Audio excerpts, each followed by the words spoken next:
In my possession, I have a 1440p 500Hz QD-OLED monitor from ASUS ROG, the XG27AQ DPG specifically. This might be the most significant PC gaming hardware upgrade I have ever experienced. It's also the most expensive by far.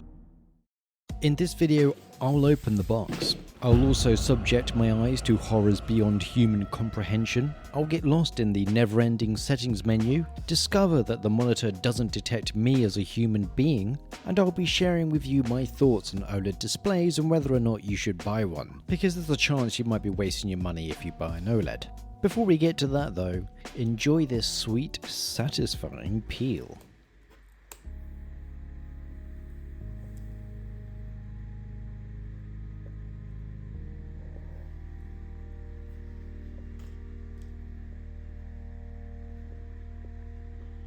Oh, I f***ed up. The stand on this is already very impressive, so this might be a sign of things to come. My old monitor suffered from stand spreading, so this was a massive improvement. This is made of both metal and plastic, it's incredibly sturdy and has height adjustment, it's tiltable and it rotates, allowing you to use your monitor as a steering wheel. You also get this thing. I don't know what it is. It looks like an ancient artifact or something you'd put in your chest and become Iron Deficiency Man.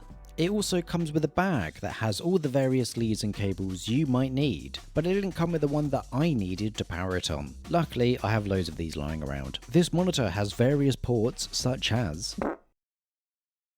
This monitor also has various features, such as 3rd Gen QD-OLED, true 10-bit color, OLED anti-flicker, extreme low motion blur, 500Hz, 0.03 millisecond ASUS response OLED time, Care Pro, proximity sensor, 99% DCI P3, Delta E of something, adjustable HDR, VISA display HDR TM True Aspect Black 500 uniform brightness, 3-year warranty.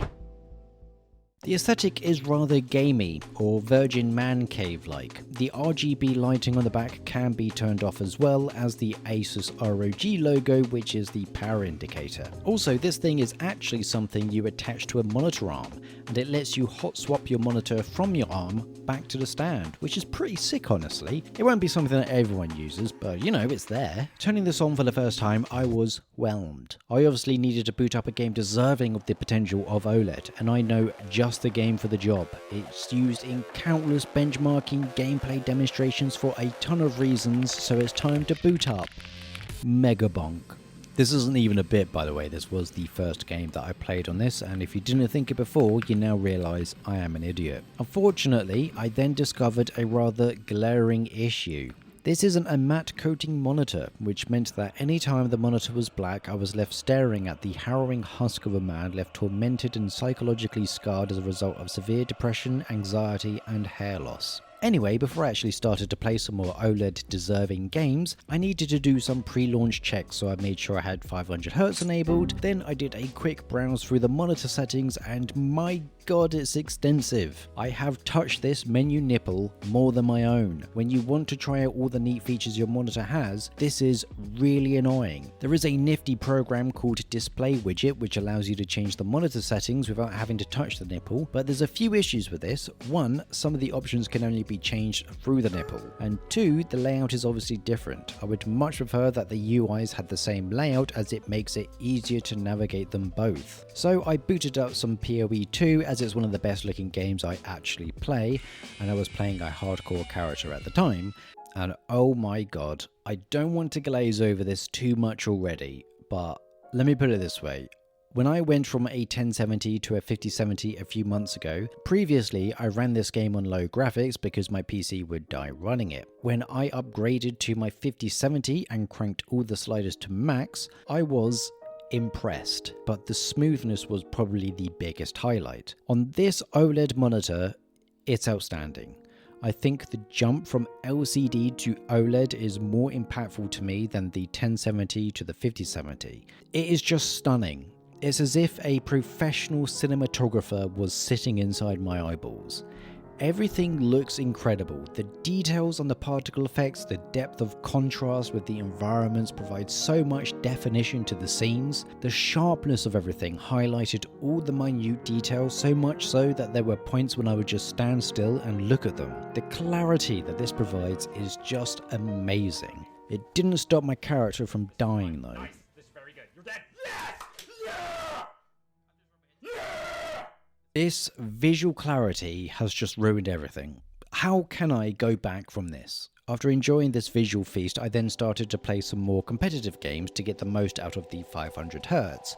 And this was an issue. The main game I play, Deadlock, it's a Valve game, so it struggles to get anything over 200 FPS consistently, making the 500Hz useless. Then I played CS2, which is also a Valve game, so it struggles to get anything over 200 FPS consistently, making the 500Hz useless, even on lower resolutions. And I made the mistake of using 1440p first, and when reducing the resolution to the same one that the best CS2 player in the world uses, it was unbearable in comparison to 1440p on OLED.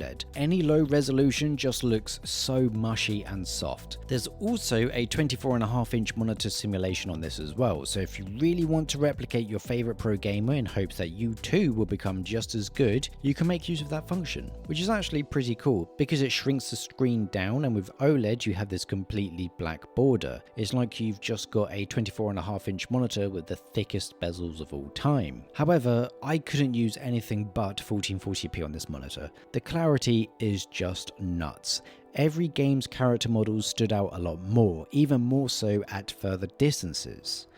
It just hurts knowing what I might end up going back to. The big allure of OLED and also this monitor is the potential motion clarity. For the most part, OLED provides better motion clarity than most standard panels, until you consider things like backlight strobing on the insane TN panels. But OLED still has the benefits without extra wizardry, mainly because of the insane response times that these have. If you ever look at some of those latency graphs from more smarter and hairier monitor reviews, OLED is always at the top for latency, as well as almost every other measurable metric. I also wanted to try out 500Hz, but that is a big task, and I was unable to reach that promised land. I think the best performing game was Overwatch 2, which got me the highest frames, but they weren't consistent, so experiencing the 500Hz clarity in a real gameplay scenario was out of the question. But you can also try and obtain incredible motion clarity at 240Hz with ELMB, which stands for Extreme Low Motion Blur, and is basically black frame insertion, which displays a black frame every other frame, theoretically adding a bit of definition. This option is grayed out until you switch off all the conflicting settings, and it doesn't tell you which ones you need to turn off. Now at this point I could provide some UFOs whizzing across the screen so you can compare these features, and I tried. So this is 240Hz, 240Hz with ELMB, and 500Hz. Did I notice a difference with ELMB on or off at 240Hz? Basically, I think I'd need more time. That's not to say there's no difference between them. The UFOs show that there should be. I just feel that I need to have a lot more time to have a stronger opinion on this. The more interesting thing would have been comparing it to 500Hz, but I can't.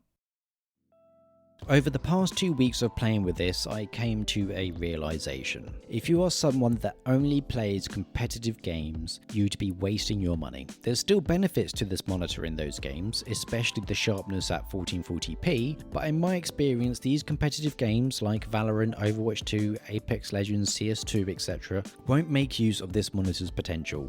Even if you are able to make use of the 500Hz refresh rate. The monitor shows itself off when you are playing more immersive games that allow you to see all the minute details, vibrant colors, and incredible contrast. I've played Expedition 33 and PoE 2 on this, and I found myself taking time and looking at all the things that I definitely overlooked before on my LCD monitor. Restricting yourself to competitive games with a monitor like this would be a crime, because those games I listed earlier don't show off the image quality that this monitor is capable of. If you are someone like myself that plays competitive games as well as immersive ones, then you will get the best of both worlds with this monitor.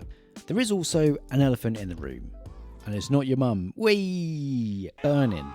I used all of the OLED care features this monitor provides. There were only two that were annoying. The first was the Neo proximity sensor. For some reason, maybe I'm just invisible, this didn't seem to work very well, and the screen would randomly turn off whilst I was playing games and sitting in front of it. I don't know if it's because I sometimes sit like a goblin and the sensor is like, well, whatever's in front of me is certainly not human. It might be an egg creature, so I'll turn myself off for now. So I didn't use this feature, and I have windows to turn off my monitors after 3 minutes of inactivity anyway. The second is called target mode, where it will dim everything around the current active window. I found that it would sometimes randomly affect my other LCD monitor when playing games on the OLED. I couldn't reproduce this issue reliably, but it was annoying. Apart from that, all the other features worked fine. I didn't notice any disruption at all. If you're still concerned about burn-in, I'd recommend checking out Monitor's Unboxed series, where the guy is purposely burning in an OLED monitor and is basically using it how it's not meant to be used. If you're playing a variety of games or watching stuff on it, you'll be fine. But if you're planning to use it for static applications only for hours at a time, then yeah, maybe don't get an OLED. So let's talk about the price. Now brace yourself. This one costs around $900. No, I didn't buy it. ASUS ROG sent me this for free to review, and the only thing they asked for in return was that I make a YouTube short. In terms of OLED, this is one of the most significant visual upgrades I've experienced in PC gaming. From a competitive gaming standpoint, I still experience some of the benefits of OLED, especially with 1440p and the ridiculous sharpness as well as the better motion clarity. But I don't think it's worth buying just for that alone. As I mentioned before, you're wasting the potential that this monitor has if you only play competitive shooters. The single player or more immersive games are where this monitor just blows me away. The insane contrast in itself adds another layer of spookiness to games that make use of pitch black environments. The sharpness and brightness that you get to see with some of the finer particle effects add a level of immersion and visual feast that allows you to appreciate a very well made game even more. So even if you don't buy this $900 500Hz QD-OLED, in my experience, getting an OLED is life-changing as it is. You will not be disappointed, but your life will be ruined after witnessing such incredible visual clarity. Do it. Buy one. Obviously, $900 is a lot of money, but ASUS do other OLED monitors that have lower refresh rates, but still support ELMB, so you get motion blur clarity that is around the same level as 500Hz, providing you're able to get 240Hz consistently. In fact, turning on ELMB was the only downside I really experienced with this monitor and the Neo sensor. Everything else is perfect. This is, without a doubt, a hardware upgrade that is truly worth every penny in my experience, and is one that I think is impossible to go back from. In comparison, my IPS LCD just looks washed, flat, and really ugly, just like me.